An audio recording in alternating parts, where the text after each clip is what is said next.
So first of all, I needed a recipe, so I went onto Google to look for one. Now, I would have used my mom's go-to banana bread recipe, but we searched high and low and couldn't find it. So I ended up using this one I found on BuzzFeed's Tasty. Now, the good thing about the website is that there were a lot of helpful comments that you can go over before you start baking.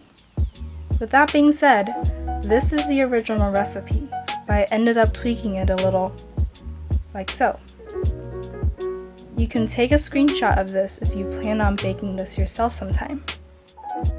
I also wanted to personalize this cake for Mark, but after some research I decided to just play it safe and stick with the recipe because 1. I'm actually planning on eating this cake, and 2. I don't think these websites know any more about Mark than I do. I mean, watermelon's not even on this list of his favorite foods. Now that we have the recipe taken care of, we can start off by mixing together the dry ingredients. In go the cinnamon, salt, baking powder and soda, sugar, and organic flour. Here I am mixing with a wooden spoon because of, well, aesthetic.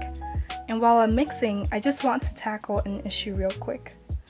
A few weeks ago, Dispatch released a NCT127 photo shoot, and the photos included unretouched portraits of the members without any makeup. And some so-called fans out there actually had the audacity to hate on them for having pores or scars or blemishes in the pictures, and it just makes me so angry.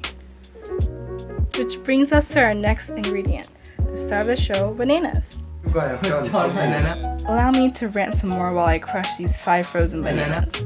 Now, I think that although the internet is a place for people to exchange thoughts and opinions, it's still very unfair to spread hate on them for being, well, human beings.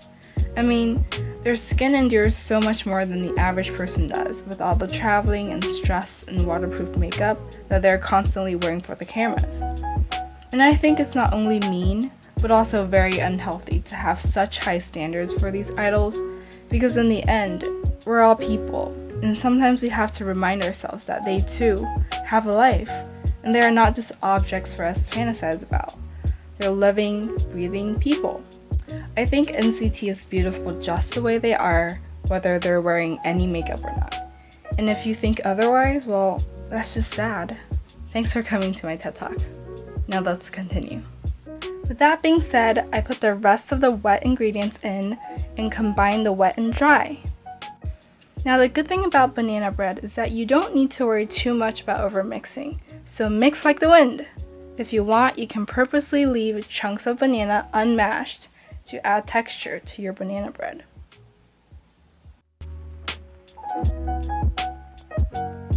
Once you're done, just pour all the good stuff into a cake pan.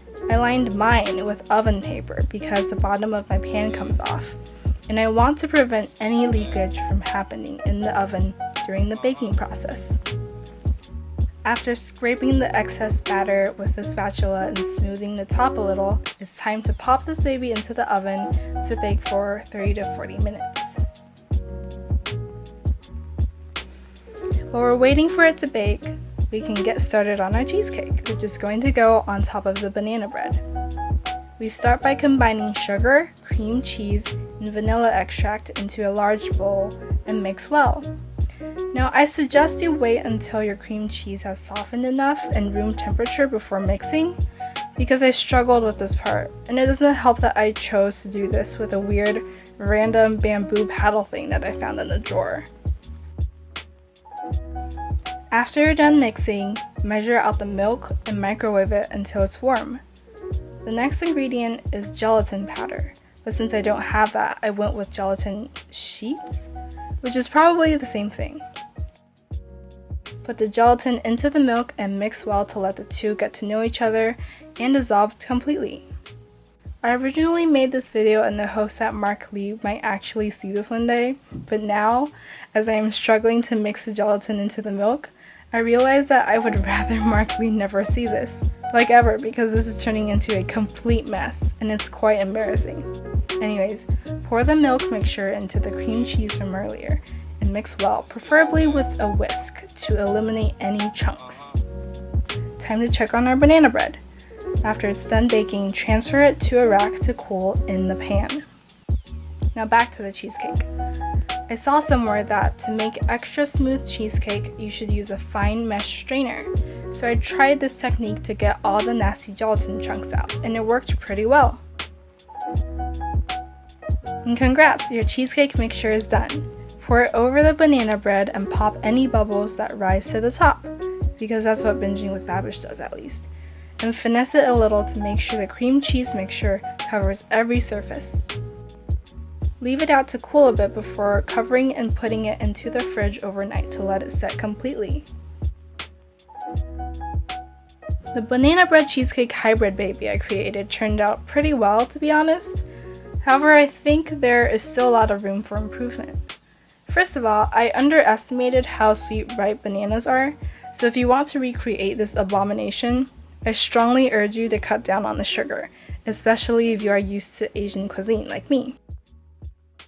My second major mistake would be not adding all of the milk, which I accidentally left on the side and forgot to add while mixing. I will say though, the combination of cheesecake and banana bread is surprisingly good and worth a try. Finally, a huge happy birthday to Mark Lee, who is the reason I made this video in the first place. And if you are watching, I am so sorry because this was a complete mess of a video from start to finish. I hope you liked it though. Thank you all for watching, stay hydrated, and I'll see you in the next one. Happy birthday, Mark!